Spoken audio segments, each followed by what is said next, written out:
landmark legislation in Florida to create a Resilient Florida grant program designed to help our communities protect their waterways, coastlines, and coral reefs.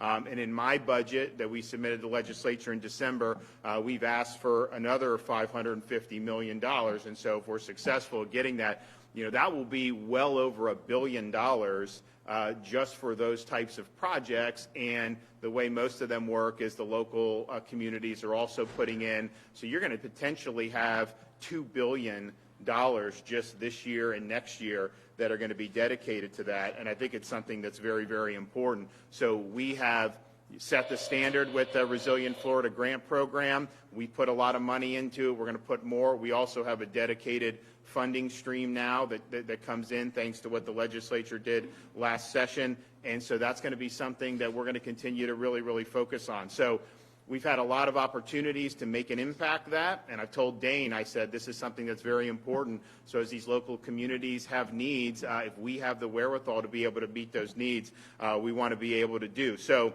today, we're happy to be able to be here in the city of Sarasota because we're going to be awarding them $10 million for resiliency efforts in the city of Sarasota. First, the funds will allow the city to raise Van Wezel Way, which is an essential roadway for the area, but is currently subject to flooding during hurricanes and other significant rain events. Second, it will restore the natural flow and water quality in Hoggs Creek. By restoring the natural flow, it will reduce flooding out of the creek and improve water quality, which reduces the nutrients that fuel red tide. It will also improve the shoreline at Bay Park to protect the area from erosion and damage caused by flooding. And so that will also serve effectively as a barrier for surrounding communities against the effects of storm on the coast. And so this is really, I think, significant. I think this will have a significant impact, and I think that the city will make good use of the funds. So I'm happy to, provide this. So, Mayor, if you want to come, and we'll go ahead and try not to come empty-handed.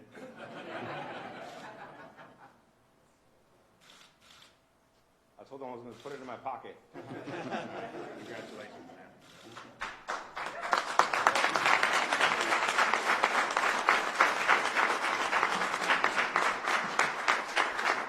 So we're going to continue to look for ways to be able to push out support for our local communities and in ways that will really be important when you're talking about some of these really important projects. We've asked for, of course, continued support for Resilient Florida program, but we've also asked for $100 million for Florida's Job Growth Grant Fund. We've been able to make great impacts on infrastructure throughout the state of Florida using that. We also have used it a lot for key job training. I mean, we've done more in Florida probably than any other state just over the last couple months at expanding training for truck drivers, for commercial vehicle licenses. And you look at all the problems with the supply chain, our ports have actually helped alleviate that. We've taken ships from other places, but we want to be part of the solution to make sure that we have folks who are qualified, who are going to be able to go out and serve these really vital functions for our economy. So we're proud of being able to do that, and it's been a very effective tool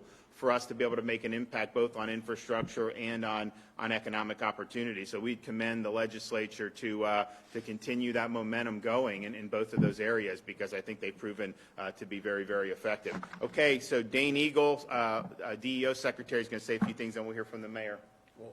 First of all, I want to thank the governor for his commitment to resiliency since day one, and water quality as well. This has that added benefit.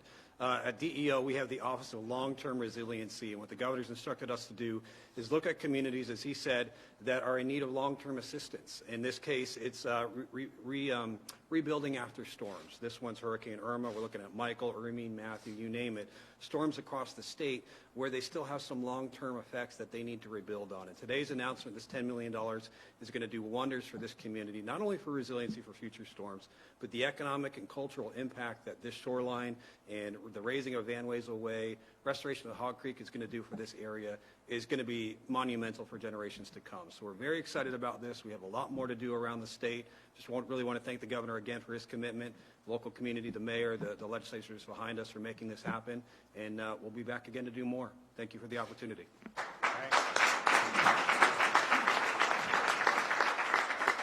All right, Mayor, come on up.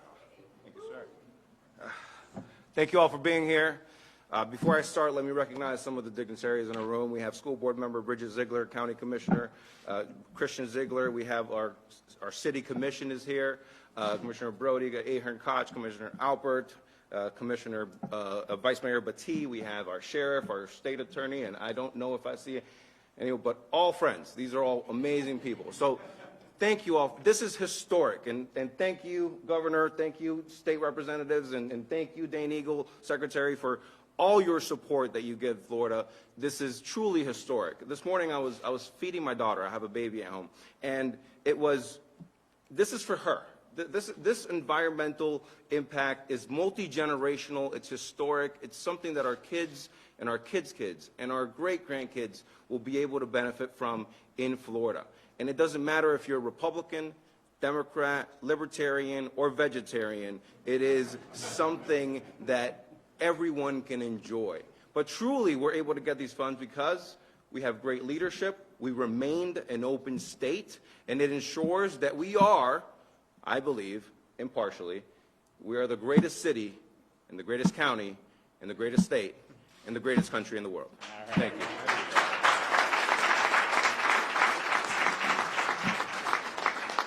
So congratulations to the city of Sarasota. We're excited to be able to help make an impact, and we're going to do more because we understand the need. I mean, look, everyone wants to be in places like Sarasota, and so that's just reality is, we have a lot of infrastructure needs, and we need to do what we can to stay ahead of it. Sometimes it's difficult just because, we can even have the money, but, the supply chain, all that stuff, that affects what you're doing in infrastructure. I actually had to go in my budget this year and add money to projects that we had previously funded because the cost has gone up so much. And then you have the ability, some of the contractors don't have enough labor and all this other stuff. So there's a whole host of things, but we're committed and we think it's really important. So congratulations, and we look forward to coming back to Sarasota very soon. And I can take a couple questions from anybody in the gallery. Governor, have you received your COVID booster shot? So that's something that, I think people should just make their own decisions on. I'm not going to let that be a weapon for people to be able to use. I think it's a private matter. We've worked hard to be able to protect people so they don't lose their jobs on that. I have said publicly that, the FDA recommended it against boosters for people in my age group, and the CDC overrode that. And I think that was based on politics. I don't think that was based on science. 2 of the top FDA people actually resigned in protest.